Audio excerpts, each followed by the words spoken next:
Hello everyone, welcome to our channel AJ pharmacy. So आज हम discuss करने जा रहे हैं कि पार्टीशन कॉफिशिएंट होता क्या है। बेसिकली पार्टीशन कॉफिशिएंट का डेफिनेशन क्या होगा। इस वीडियो में हम डिस्कस करेंगे पार्टीशन कॉफिशिएंट के क्या फॉर्मूलेज होते हैं, किस नाम से हम उसको रिप्रेजेंट करते हैं, उसकी एप्लीकेशन क्या होता है और उसको कौन से मेथड से हम डिटरमाइन करते हैं। तो चलिए बहुत ही इजी तरीके से हम समझते हैं कि पार्टीशन कॉफिशिएंट क्या होता है, क्योंकि ये बहुत ही इंपॉर्टेंट टॉपिक है हमारे फार्माकोलॉजी के अंदर, हमारे मेडिसिन केमिस्ट्री के अंदर और हमारे केमिस्ट्री पार्ट्स के अंदर। तो चलिए देखते हैं कि पार्टीशन कॉफिशिएंट क्या आता होता है। हम बात करेंगे पार्टीशन कॉफिशिएंट के बारे में। Partition coefficient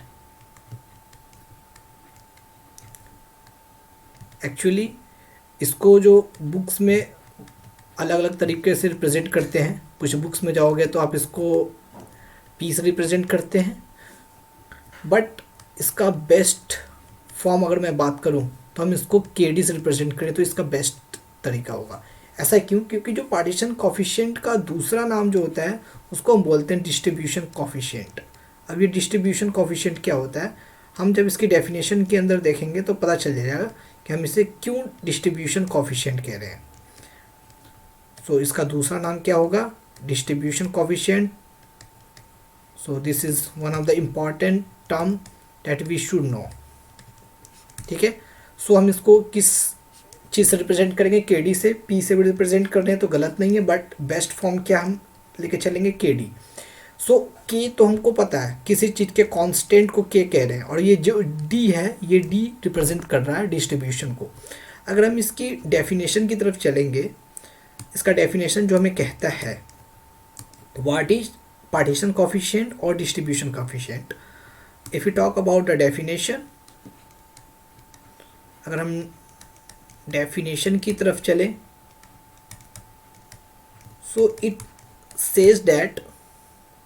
it says that distribution of molecules or chemical, or if we talk about the chemical, the term of drug, we are talking about the drugs in the term of chemical. It will be the distribution of drug or substance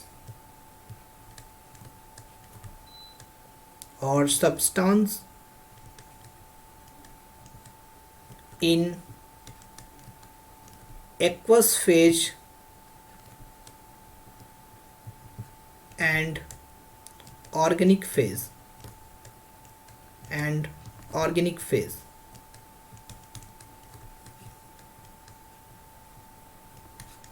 इसका मतलब ये हुआ कि जो भी drug होगा उसका जो डिस्ट्रीब्यूशन होगा, या तो मतलब उसका क्या डिस्ट्रीब्यूशन हो रहा है, उसका क्या अमाउंट डिस्ट्रीब्यूशन का, परसेंटेज का, in aqueous phase we are comparing, in aqueous phase और in the organic phase. Organic phase, it will be n-hexane, it will be 1-octanol, it can be CCl4, that is carbon tetrachloride, and aqueous phase, it will be the water, simple water. So this is the definition. And if you talk about the formula, so Kd equal to concentration of drug or substance in the aqueous phase divided by in organic phase, sorry, my mistake. Kd equal to concentration of the drug or the substance in the organic phase divided by concentration of drug or substance in aqueous phase, or we can say W. ठीक है, तो दोनों तरीके से हम लिख सकते हैं इसको. ठीक है. अब यहाँ देखो, इस फॉर्मूले से आपको क्या समझ आ रहा है? इस फॉर्मूले को अगर आप ध्यान से देखोगे तो आपको समझ के आएगा कि इसकी वैल्यू जब बढ़ेगी तो इसकी भी वैल्यू बढ़ेगी, डेट इज के डी की वैल्यू बढ़ेगी अगर कॉन्सेंट्रेशन इन ऑर्गेनिक फेज बढ़ जाए. But if concentration in aqueous phase बढ़ जाए तो हमारी जो के डी की वैल्यू होगी वो क्या हो जाएगी? घट जाएगी, है ना. तो इससे हम एक तर्क निकाल सकते हैं, एक रिजल्ट निकाल सकते हैं, एक कंक्लूजन निकाल सकते हैं कि अगर Kd की वैल्यू ग्रेटर देन 1 है तो वो कौन सा सब्सटेंस है? It is lipophilic. It is क्या है? लिपोफिलिक, है ना। अगर Kd की वैल्यू लेस देन 1 है तो इट इज़ हाइड्रोफिलिक। अगर Kd की वैल्यू जो है वो लेस देन 1 है तो हमारी जो सब्सटेंस होगा वो ड्रग होगा, कैसा होगा? वो क्या होगा? हाइड्रोफिलिक। उसकी जो वो कौन सा प्रॉपर्टी होगी, उसकी हाइड्रोफिलिसिटी ज़्यादा होगी, तो ये क्या होगा? हाइड्रोफिलिक। ठीक है। तो इस तरीके से ये जो एक मेथड होता है ये कांस्टेंट है, ये एक वैल्यू है जो हमें बताता है कि जो हमारा सब्सटेंस है वो ड्रग है, वो किस नेचर का है, वो हाइड्रोफिलिक है या लिपोफिलिक है। ठीक है, ये चीज़ हमें समझ आ गया। दूसरा चीज़, अगर हम बात करते हैं कि कौन कौन से मेथड से हम इसको क्या करते हैं? डिटरमाइन करते हैं। तो method of determination, method of determination so method of determination की बात करते हैं और पार्टीशन कोफिशिएंट। सो इसके 3 मेथड होते हैं। इसके मेथड हमारे 3 होते हैं। सो हम बात करें अगर पहला मेथड की ओर, तो बहुत ही सिंपल मेथड है जो कि हम लैब लेवल पे बहुत ज़्यादा इस चीज़ को करते हैं। That is flask shake method और shake flask method, flask shake method. दूसरा होता है हमारा HPLC मेथड, HPLC मेथड। और हमारा तीसरा होता है computational determination of log P, computational determination of log P. इस मेथड से हम क्या करते हैं? पार्टीशन कोफिशिएंट को हम डिटरमाइन कर देते हैं इन 3 मेथड से। और सबसे इजी मेथड कौन सा होता है? ये होता है हमारा flask shake method, flask shake method. So actually हम बात करें जो फैक्टर अफेक्टिंग पार्टीशन कोफिशिएंट की, सो पहले हम बात कर लेंगे फैक्टर अफेक्टिंग, दैन हम उसकी मेथड की बात कर लेंगे। अगर हम फैक्टर की बात करें तो कौन कौन से फैक्टर अफेक्ट करते हैं इस फिनोमेना को और इस वैल्यू को? Factor effect affecting, sorry I am writing here effecting, it is affecting. So we are talking about factor affecting. So जो पहला फैक्टर होता है वो तो पीएच होता है। ऑब्वियसली जो पीएच अगर फ्लक्चुएट करेगा तो जो इसकी वैल्यू होगी इसकी लिमिटेशन में भी आ जाता है। अगर आप इस चीज़ को लिमिटेशन के भी अंदर लिख सकते हैं, जो हम अगर डिटर्मिनेशन कर रहे हैं पार्टीशन कोफिशिएंट का, उस टाइम में जो पीएच होना चाहिए वो कांस्टेंट होना चाहिए, वो चेंज नहीं होना चाहिए, उसके अंदर कोई फ्लक्चुएशन नहीं दिखना चाहिए। दूसरा क्या बात करें? टेम्परेचर, टेम्परेचर भी बहुत इंपॉर्टेंट चीज़ इसमें आता है। अगर टेम्परेचर ऊपर नीचे हो रहा तो डेफिनेटली इस चीज़ का भी फ़र्क पड़ता है हमारे वैल्यू ऑफ पार्टीशन कोफिशिएंट में। फिर हम बात करते हैं सरफेक्टेंट का भी, ये बहुत बड़ा इम्पैक्ट होता है हमारे इस वैल्यू के अंदर। So surfactants and it will be another type of like co-solvents or complexation, and another type of factor affecting point will be complexation, complexation।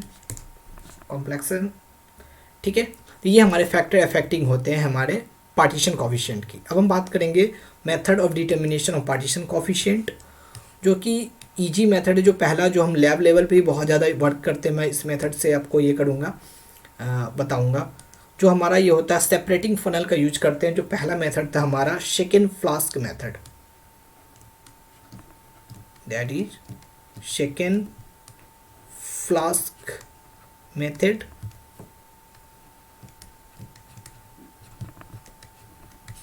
Second flask method, इसमें एक्चुअली क्या करते हैं हम, सेपरेटिंग फनल का use करते हैं। कुछ इस तरीके का हमारा ये होता है,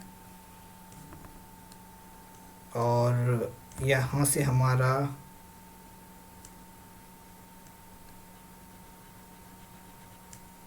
इस टाइप का हमारा सेपरेटिंग फनल होता है, ठीक है। और ये सेपरेटिंग फनल होता है, इसमें एक्चुअली हम दो फेज लेते हैं, that is organic phase. Obviously हम डिस्ट्रीब्यूशन कर रहे हैं ड्रग और सब्सटेंस की, तो दो फेज हम लेते हैं। एक हम ऑर्गेनिक फेज लेते हैं, हम एक एक्वस फेज लेते हैं। यहाँ पे हमने ऑर्गेनिक फेज में ले लिया है 1 एक्टेनॉल, यहाँ पे हम ले लेंगे 1 ऑक्टेनॉल, और यहाँ पे हम ले लेंगे एक्वस फेज और वाटर, ठीक है। ये ले लिया हमने, दोनों ले लिया। ऑब्वियसली ये दोनों एक दूसरे के क्या है, अपोजिट हैं, दोनों की पोलैरिटी बहुत ही डिफरेंट है, तो ये एक दूसरे में मिसेबल नहीं होंगे। जब ये मिसेबल नहीं है तो ऑब्वियसली हम डिस्ट्रीब्यूशन कर सकते हैं। तो ऊपर से हम क्या करेंगे, ड्रग के मॉलिक्यूल्स को लेंगे और इसमें ऐड कर देंगे, जो भी हमारे पाउडर फॉर्म में होंगे, ठीक है। उसको हम क्या करेंगे, ऐड कर देंगे इसके अंदर ऐड करेंगे। ऐड करने के बाद फिर इसको हम क्या करेंगे, after that we will shake. उसके बाद हम क्या करेंगे, इस सेपरेटिंग फनल को शेक करेंगे। जब हम इसको शेक करेंगे, शेक करने के बाद फिर हम इसको क्या कर देंगे, लीव। कुछ देर के लिए हम इसको लीव करेंगे, सॉरी, उसके बाद हम कुछ देर के लिए इसको क्या करेंगे, लीव करेंगे। And that after that we will remove the two layer, removal of two layers. बात ये समझ आया क्या होगा। ऑब्वियसली जब हम सब्सटेंस और ड्रग को इन दोनों फेज के अंदर डालेंगे, तो ये जो क्या हो गया, ड्रग की जो भी नेचर होगी उसके अकॉर्डिंग ड्रग हमारा या सब्सटेंस वो डिस्ट्रीब्यूट हो जाएगा। अगर वो लिपोफिलिक होगा तो वो 1 ऑक्टेनॉल में ज़्यादा जाएगा, अगर वो हाइड्रोफिलिक होगा तो वो एक्वस फेज में ज़्यादा जाकर डिसॉल्व हो जाएगा, ठीक है। इसके अकॉर्डिंग, वो अपने नेचर के अकॉर्डिंग क्या होगा, वो डिस्ट्रीब्यूट हो जाएगा। फिर हम क्या करेंगे, इस सेपरेटिंग फनल से दोनों लेयर, ऑब्वियसली जब हम इसको छोड़ देंगे तो दोनों अलग हो जाएंगे। फिर से जब ये अलग हो जाएंगे तो दोनों को हम क्या करेंगे, अलग अलग एक बीकर के अंदर क्या करेंगे, सेपरेट कर लेंगे। जब हम इसको सेपरेट कर लेंगे फिर उसको हम टाइट्रोमेट्रिक मेथड से यूज करके हम इसमें क्या कर सकते हैं, इसकी कॉन्सेंट्रेशन को डिटरमाइन करेंगे। और जिस भी लेयर में या फेज में कॉन्सेंट्रेशन ज़्यादा होगा उससे हम जान जाएंगे कि ड्रग का नेचर क्या है, वो हाइड्रोफिलिक है या लिपोफिलिक है। तो ये वन ऑफ द मेथड होता है to determine the partition coefficient. बाकी जो मेथड हमारा HPLC मेथड, जिसमें हम क्या करते हैं, रिवर्स फेज का यूज करके हम उसकी डिटर्मिनेशन करते हैं, जो हमारा कॉलम C8 का यूज करते हैं। देन जो अदर मेथड होता है वो determination of log P, that is computational method से हम करके डिटरमाइन करते हैं पार्टीशन कोफिशिएंट की। हम इसकी बात करेंगे, सबसे इम्पॉर्टेंट इसका एप्लीकेशन क्या है, इसकी एप्लीकेशन क्या है। तो सबसे important application, we will talk about the application part. Application क्या है इस पार्टीशन कोफिशिएंट का हमारे फॉर्मूलेशन के अंदर, क्योंकि हम obviously we are talking about this in the term of drug. So the application, जो पहला एप्लीकेशन क्या होता है कि हम इससे क्या करते हैं, pKa को प्रिडिक्ट कर सकते हैं। याद रखना, कोई भी एसिड का जो pKa होता है वो सेम होता है, बट pH या बेस की भी हम बात कर रहे हैं वो चेंज होता है, बट pKa कांस्टेंट होता है। किसी भी एसिड की बेस की वो क्या होता है, आइडेंटिटी होता है। तो हम प्रिडिक्ट कर सकते हैं pKa को, जिससे हमें क्या फ़ायदा मिलेगा, जिससे हमें ये पता चलेगा कि जो हम बात कर रहे हैं कि pKa को प्रिडिक्ट कर सकेंगे, जिससे हमें क्या पता चलेगा, we will predict the distribution of drug, distribution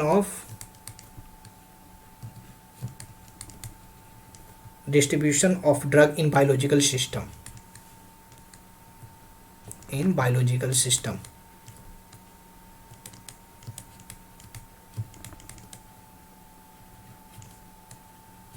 ये पहला एप्लीकेशन हो गया हमारा पार्टीशन कोफिशिएंट की।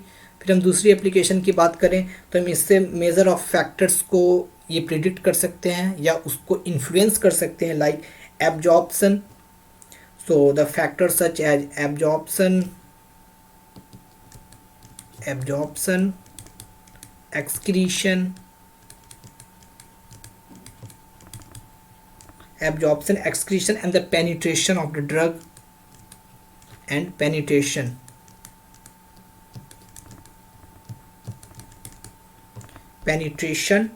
of the CNS type of drug or the lipophilic type of drug which are given through CNS route.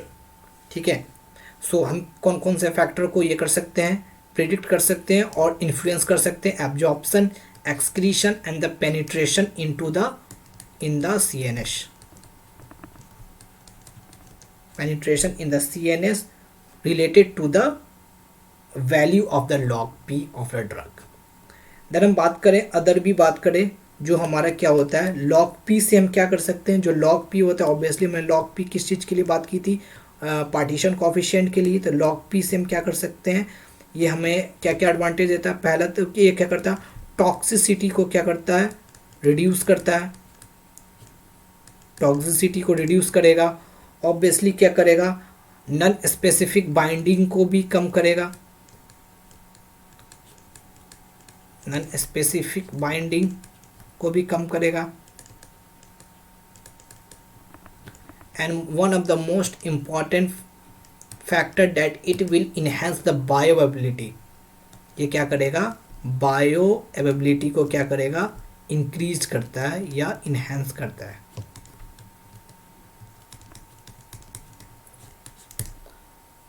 So this is the application of the partition coefficient. So in the whole nutshell, what we have discussed the other name of partition coefficient, what later we are representing the partition coefficient, definition, factor affecting, method of determination and then application. So this is all about the partition coefficient. मिलते हैं next video में. Please like this video, share with your friends and relative and subscribe to our channel. Thank you so much guys for watching this.